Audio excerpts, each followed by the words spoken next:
What it do, TV land? You tapped in and tuned in live, man. ROE 2022, man. I'm about to go up, man. I'm going in, I'm going ham, man. Live with Corporate Cartel, man. I'm all the way on the East Coast right now, man. I'm down up in Chi-Town somewhere, man. I'm all over the place, man. Just know I'm live right now with Corporate Cartel, man. What it do? Today we got a special guest, man, hailing out of Watts, Cali, man. OG, one of Watts' finest. Man, bro, name and where you from for the audience, man. Let them know what's going on. I'm from Watts, Nickerson Garden, man. Originally, about the projects, man. Raised project baby, man, since 1970. Descended from Kansas City, Missouri, by way of Texas, man. Those are my origins. So you say you by way of Texas and in Missouri? Yes, sir. Okay. All right, so you say you from Nickerson Gardens, man. So what it was like growing up?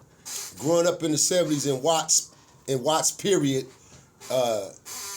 not just the Nickerson Garden, but just Watts period, just the whole community of Watts period, man, was an experience within itself, man. It was pro-black back then because we didn't, the gangs didn't merge and really flourish until 1973 and 74 and so on, and it went on from there. But growing up in the early years of Watts, man, and growing up in my community itself and just Nickerson Garden, man, it was a lot of fun.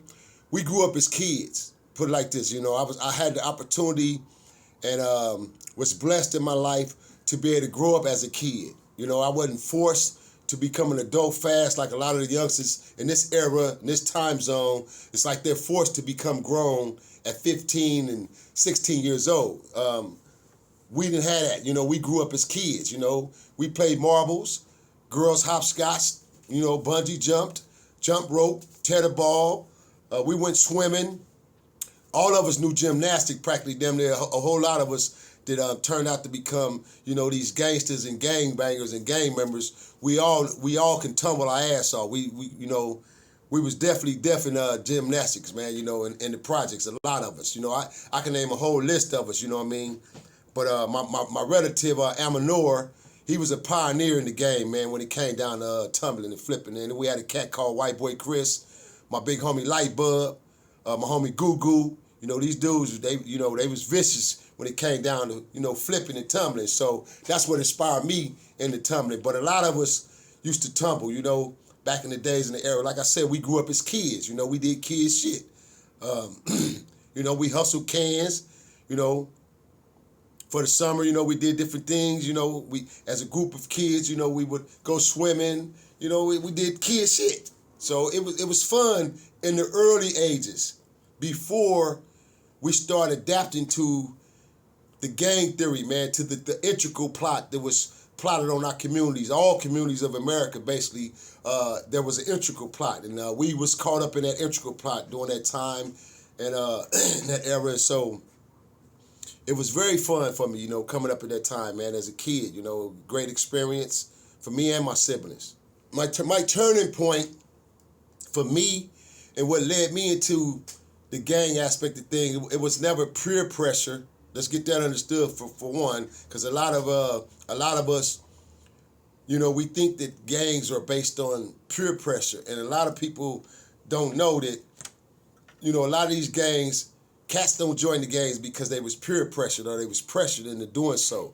A lot of people like myself was fascinated by it. I was fascinated because I was growing up playing sports. I lived a double life, basically, at this time. I lived a double life, man.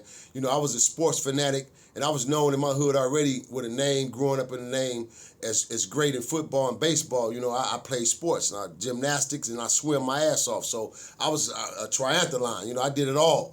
Basically, I ran track. So I did a lot of shit, man, you feel me? And so the gangs became a challenge for me. You know what I mean? It became a challenge, and it was just something that I looked up to, but that wasn't my lifestyle per se that I knew I was headed in that direction because my plans were already basically mapped out for me through my parents, primarily my father, my king. And so in my mind, it was to go to school because I was pressured by my parents to go to school, get educated because that was my power.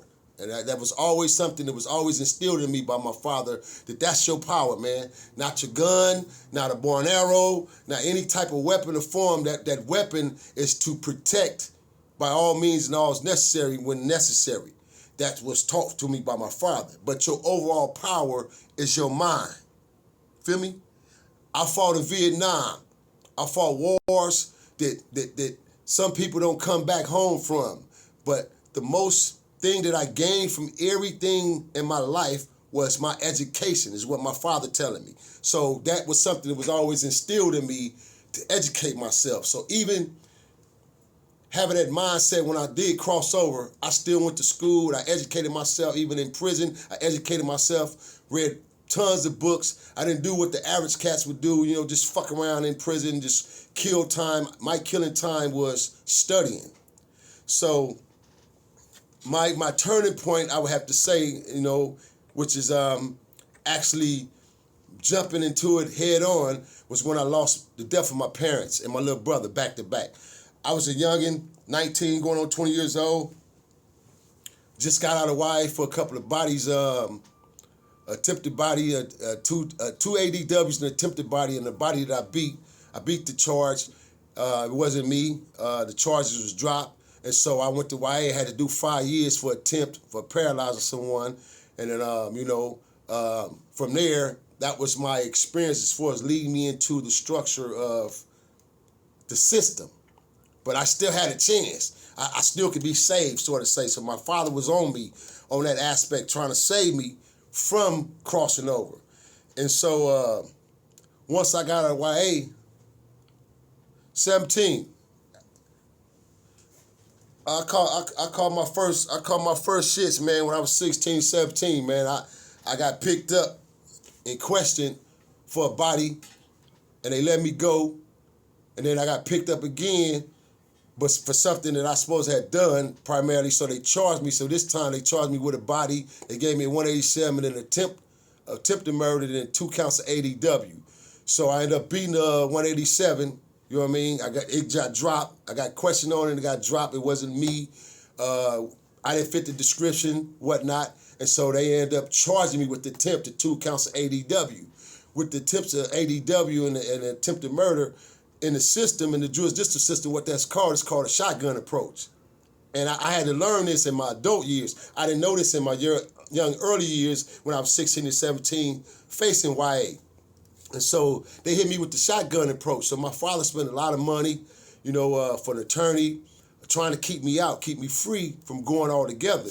And so, of course, I got found guilty for the attempted murder and the ADW, and that's what led me to YA for the 5 years, because I paralyzed someone, put them in a wheelchair for the rest of their life.